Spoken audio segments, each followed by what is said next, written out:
bought one Chromebook. They took my money and never sent it. So I had to go to the bank to get my money back. Just call the number. Beep, beep, beep, continually busy. So I bought another refurbished Chromebook. Why spend hundreds of dollars?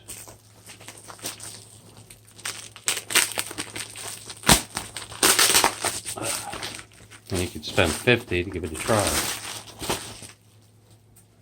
Refurbished, it's used. Oh, we got to clean it up. Get those Clorox wipes. Not bad. There's my USB.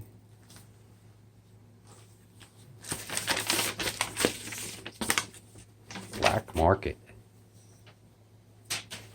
Charger, everything you needed. Google Chrome. Alright, gotta clean it up. It's used.